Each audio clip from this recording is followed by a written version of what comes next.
So against din kayo na ma-dismiss agad yung impeachment case nang walang trial na No, mangyayari? against ako. Gusto ko dapat You will vote against it? gusto ko magkaroon ng trial para naman magkaroon si BP Sara ng pagkakataon madepensa niya ang sarili niya. Kasi for now, sinasabi nga niya na inosente siya. So, let her prove it na inosente siya. Mas maganda yung ma-prove niya na inosente sa pamagitan ng trial. And then, nakita ng mga senador na talagang inosente siya at kulang sa ebidensya. Di ba mas maganda yon? Sir, isa kasi sa mga inaasahang move ng defense pag reconvene ng impeachment court is really to move for dismissal. So what can we expect from you since baka mauwi sa botohan, sir, ng senator judges? Para sa akin, ang ayaw ko ma-dismiss. Gusto ko talaga magkaroon ng trial para ma-prove niya sa kanyang sarili yung kanyang sinasabing innocent siya. Show sa One Digital Radio. The reason why I'm here today, ladies and gentlemen, merong nagaganap na epidemic ngayon sa ating bansa at lumalala ang epidemic na ito. It's about time na lahat tayo magtulong-tulungan para magamot itong malalang epidemic na for me. Example, recently merong bus driver na nahuli ng mga pasahero habang nagmamaneho nag-online gambling. Paano na kaya umaga yon? Paano na kaya kung sa gabi wala nakitang pasahero, nag-online gambling siya, nabangga, disgrasya. Meron pang jeep driver na nahuli din ng mga pasahero na nag-online gambling habang nagmamaneho.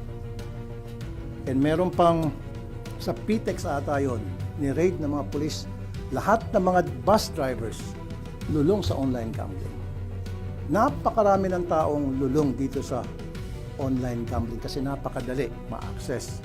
As a matter of fact, sa programa ko sa Wanted sa radyo, hindi ko na mabilang recently yung puntahan ng mga magulang na nareklamo, yung kanilang mga asawa, anak, especially mga estudyante, hindi na nakapag-aral, napupuyat, at nangungupit na sa kanilang mga magulang para lamang makapag-online gambling. Especially itong scatter. Sobrang lala na.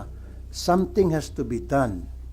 That's why I'm filing a bill na total stop, hindi yung regulated, hindi yung strictly regulated. For me, no. It has to stop. Grabe na. Kailan tayo titigil kung bagsak na ang ating bansa, ang ating lipunan? We have to step on the brakes right now.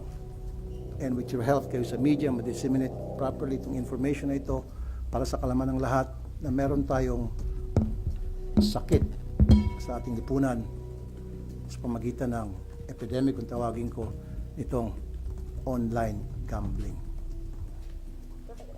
Go ahead, please.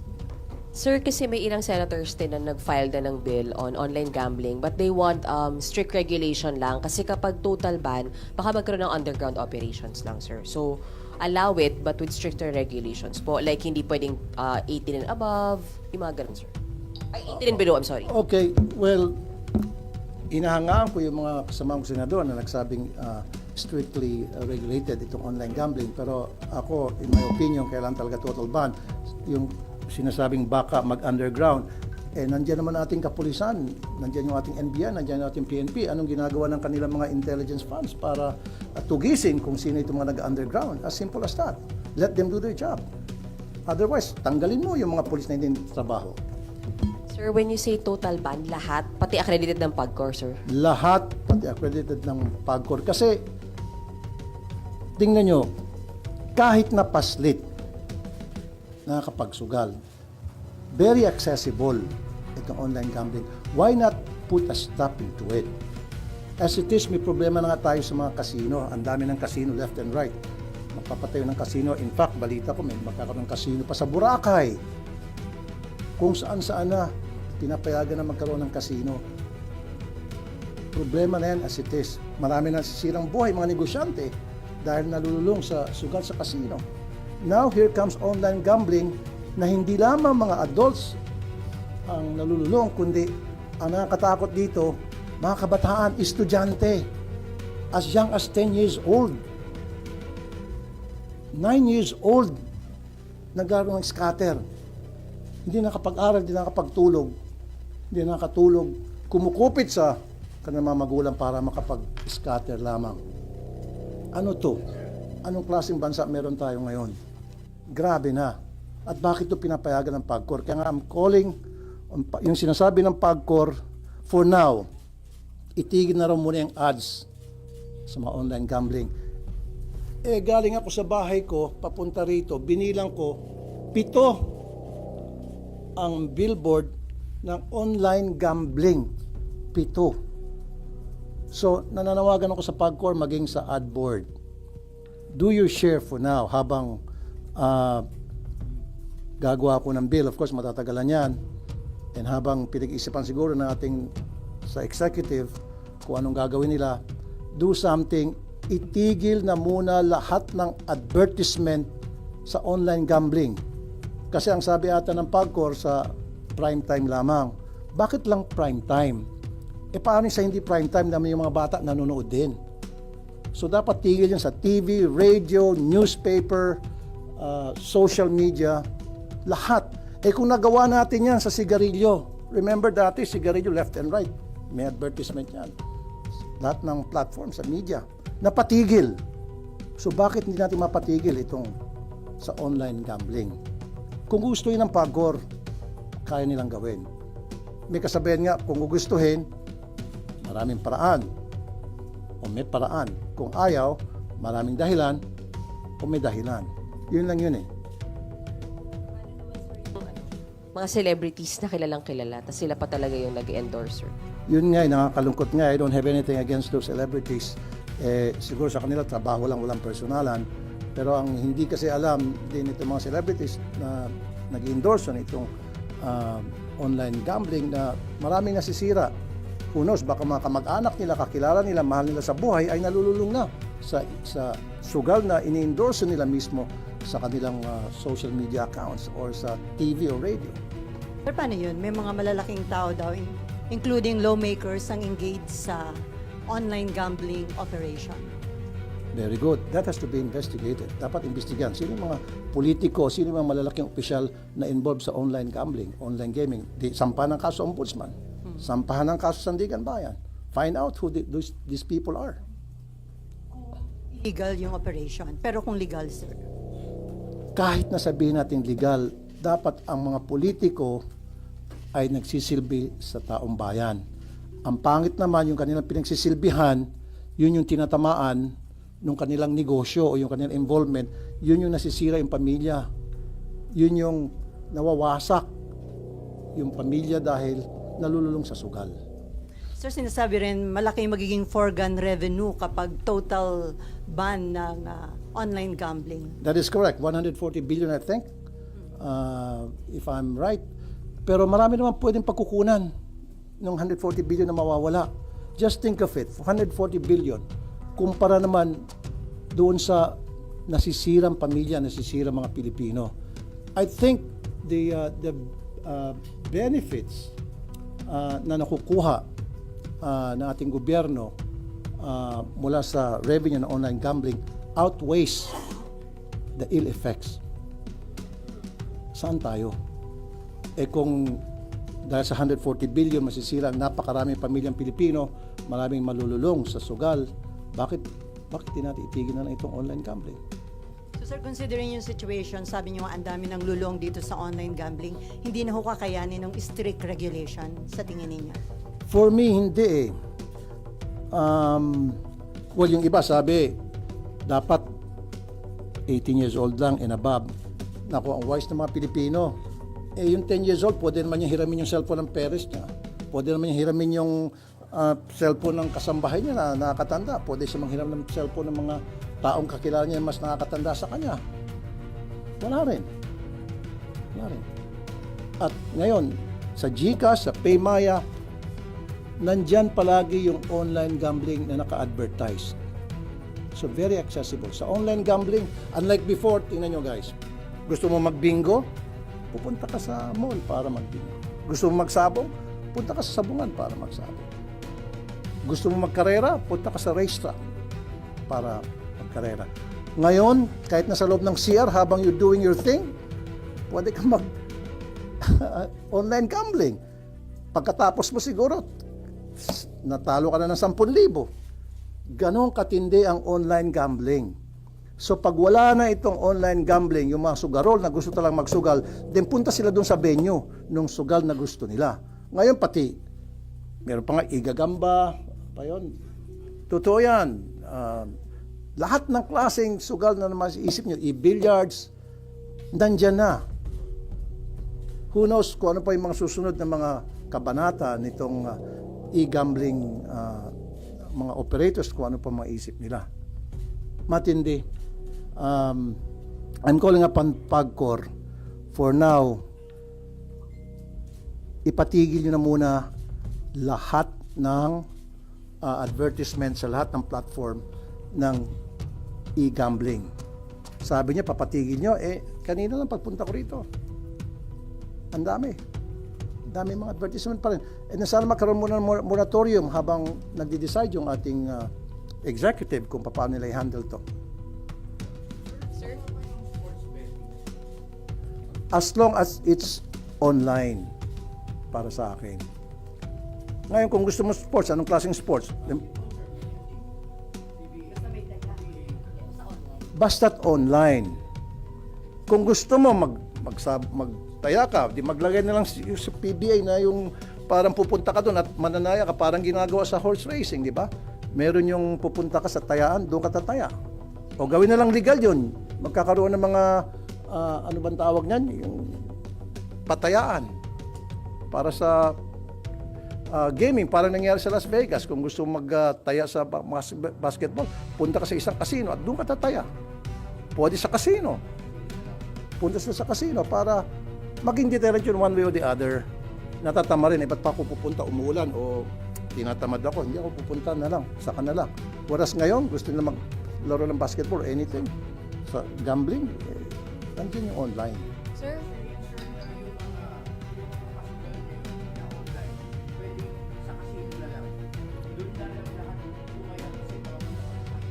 What I'm saying is, kung hindi lang sa casino, sinabi ko na kanina, gusto mo mag-bingo. Di ba dati-dati pag mga binguan sa mga mall, punta kayo sa mall. Gusto niyo magtaya sa sabong, punta kayo sa sabungan. Ganun lang dapat. Merong venue na pupuntahan. Unlike ngayon, very easy, very accessible. Anybody can play. Kahit na pastit, kaya maglaro ng sugal sa pamagitan ng online. Especially na nandiyan na yung GCash, nandiyan yung Paymaya, napakadali. Sir, ang PAGCOR sabi nila hanggang August 15 meron para i-take down lahat ng ads, yung billboards, sa mga bus, etc. So you're saying dapat ngayon na? Bakit August 15? So between now and August 15, so marami pa malululong sa sugal. So kung gusto ng PAGCOR, sabi kanina, kung gusto, maraming paraan.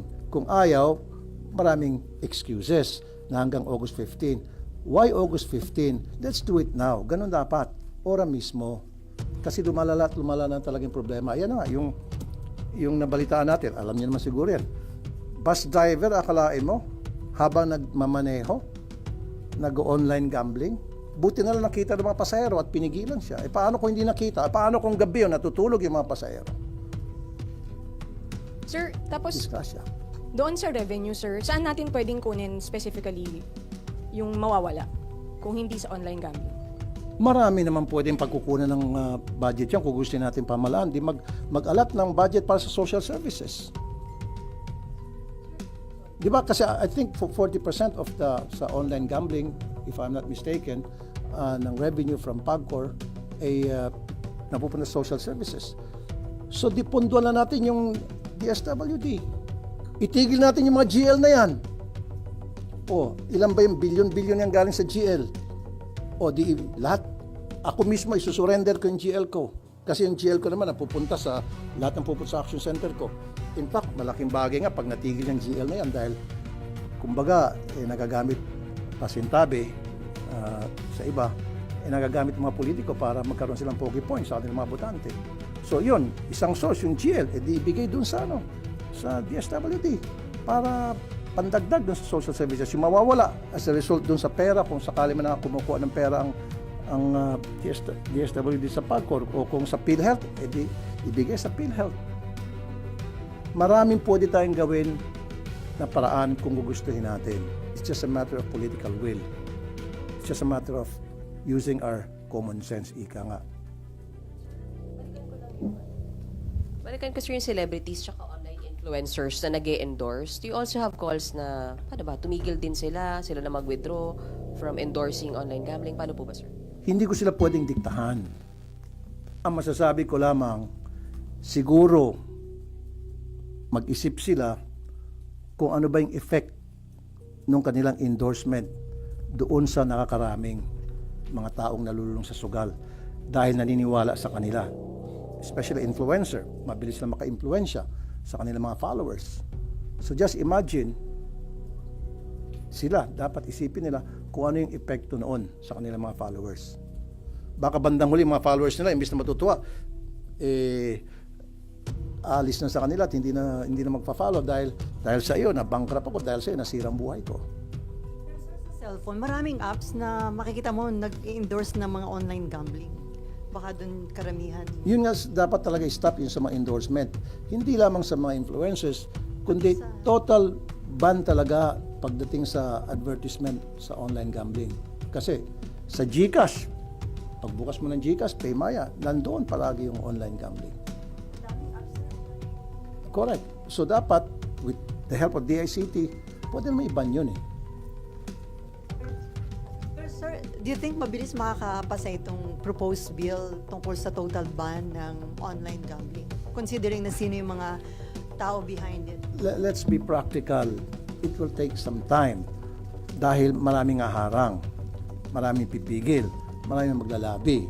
And you know how powerful they are, these people behind. Ikaw na mismo nagsabi, may mga malalaking tao nasa likod niyan. Of course, isa yun sa mga tututol.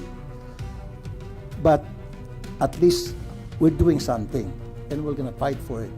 And for the meantime, habang wala pa yon, I'm calling upon PAGCOR, I'm calling upon AdBoard, DICT.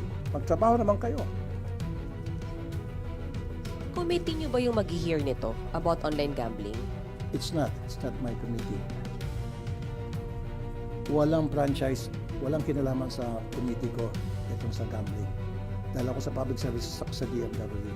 So what I can do is, when I file the bill, file a resolution, kapag hinir, then that's the time na siguro magkakaroon ng marami akong support. In fact, I know for a fact na 4 ata na mga senador ang ayaw din sa online gambling. Kaya lang iba sa kanila gusto regulated. Pero ako, strictly regulated. Pero ako talaga, total ban. You're filing the bill today, sir, o filed na po? Wala pa. In fact, dinadraft pa ng legis ko na that will be, kasi nakapag-file na ako ng 2 sets 20. So another 10, so 30 bills ang pa-file ko. So kasama dun sa 30 sa third batch na ipa-file ko. This week nyo po mapafile ito, sir, yung sa online gambling? The next week. Total ban. May pakiusap po ba kayo sa mga e-wallet services? Kasi isa sila sa mga dahilan kung ba't sobrang dali mag-online sugal. Yung iba nakalink pa yung account nila dun sa platform ng online sugal. Kaya ang daling mag-cash in, ang daling mag-cash out. Alam mo, yung mga may-ari ng e-wallet, kahit na anong klaseng pakiusap mo, kahit na lumuhod ka, hindi ka pakikinggan yan. Kasi kumikita sila dyan, halos bread and butter nila yan eh. So ang kailangan talaga is legislation para wala silang pwedeng gawing rason. Pag may batas na, wala silang magawa. That they have to follow, otherwise may mangyari, may kalalagyan sila. Sir, other issue? Okay? Ay, may nag-raise na hand sa dulo. Yes, sir. Sir, nabanggit nyo epidemic na. Kung nagawa ng Pangulo yung executive order sa POGO, bakit hindi tayo manawagan sa Pangulo na maglabas ng executive order pagbawal itong online gambling, sir? Thank you, sir. Thank you for that very good question. Hindi ko pwedeng diktahan o pagsabihan ng ating Pangulo dahil may separate powers, executive siya, legislative ako. I can only wish. So, hindi naman siguro masama mangarap. So, nangangarap ako sana one day or in the next few days, makarating sa ating Pangulo kung gaano kalala itong problema, and it's up to the President kung anong discarding gagawin niya, and I will respect kung ano man desisyon niya. Pero para sa akin, my stand is sana total ban pahinto na ito.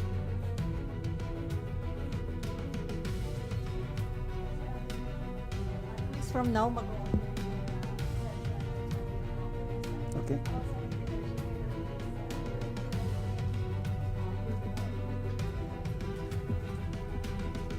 Yes, I'm for cheese. Actually, Erwin consulted me. Sabi niya, Kuya, saan ba tayo? And then I said, ako ay kay cheese. Now it's up to you. Hindi kita pwedeng titahan kung sinong gusto mo. Sabi niya then, kung kay cheese ka, sige. And then sinabi ko sa kanya dahilan at nakita niya magandang reason na binigay ko sa kanya. Kaya sumang-ayon siya sa akin. ano po yung mga reason na binigay? Well, first of all, kilala ko si Cheese. I've worked with him for 3 years. At halos parehong work ethics namin. Agresibo siya pag meron siya mga bills na gusto mapasa, especially mga tinatawag na priority bills. Pinupush niya talaga. In fact, he will even to the extent of calling my staff. Ano bang problema? Paano ba ako makatulong? And then, kuminsan siya pa mismo ang nagpapapirma para mapabilis yung proseso.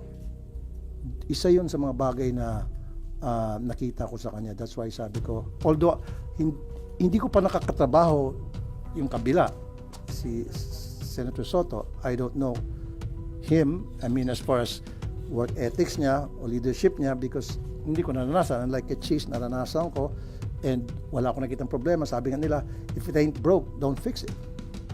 Pero nag-effort ho yung grupo ni Senator Soto na ligawan din kayo. Well, may mga nagparating but it was too late. Kaya ako naman, hindi naman ako pwedeng sulong kung talagang nakapag-decide na ako, nandun na yon. So wala na makakapagpabago sa decision niyo, sir, hanggang July 28? I don't think so. Kailangan kong panindigan kung ano na yung napag-desisyonan ko na. Hindi naman tayo pwedeng agaw-bawi.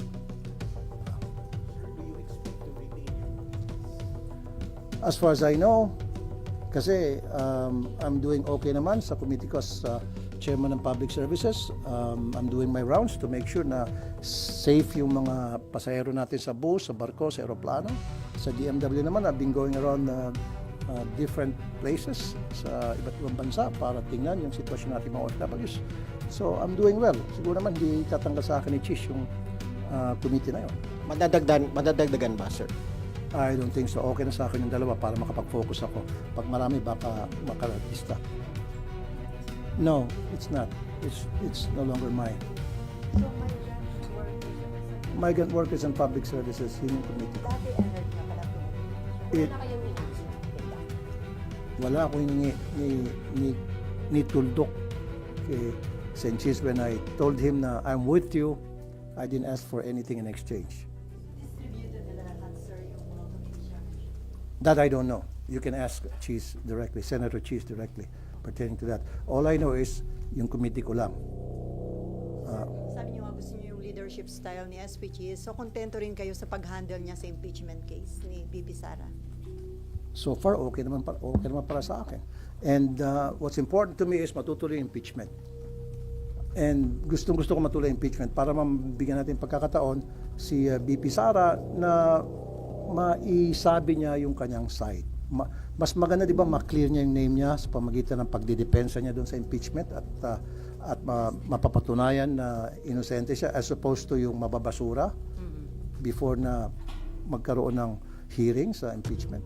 So against din kayo na ma-dismiss agad yung impeachment case nang walang trial na mangyayari? No, against ako. Gusto ko dapat You will vote against it? gusto ko magkaroon ng trial para naman magkaroon si BP Sara ng pagkakataon madepensa niya ang sarili niya. Kasi for now, sinasabi nga niya na inosente siya. So, let her prove it na inosente siya. Mas maganda yung ma-prove niya na inosente sa pamagitan ng trial. And then, nakita ng mga senador na talagang inosente siya at kulang sa ebidensya. Di ba mas maganda yon? Sir, isa kasi sa mga inaasahang move ng defense pag reconvene ng impeachment court is really to move for dismissal.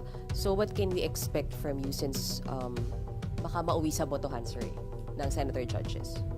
Para sa akin, ang ayaw ko ma-dismiss. Gusto ko talaga magkaroon ng trial para ma-prove niya sa kanyang sarili yung kanyang sinasabing innocent siya. Give her a chance. Give her the day in court. Kasi kung ma-dismiss lang, so paano na yung mga allegations against her? Maraming mga allegations di ba? O, paano niyo mapuprove yun? Paano niyo masasabi sa taong bayan na inosente siya, na lahat yan ay puro katang-isip lamang kung hindi tayo magkaroon ng trial? Because doon sa trial, doon niya mapuprove yung kanyang innocence. At doon niya mapuprove kung siya ay guilty. Senator Bato de la Rosa, ang sabi niya, pag nag-open na yung 20th Congress, una niyang itatanong ay kung may jurisdiction ba yung 20th Congress. Dapat daw ma-establish muna. Sa tingin niyo, hindi na kailangan dahil na-acquire niyo na yung jurisdiction dun sa Meron ng kaso. jurisdiction.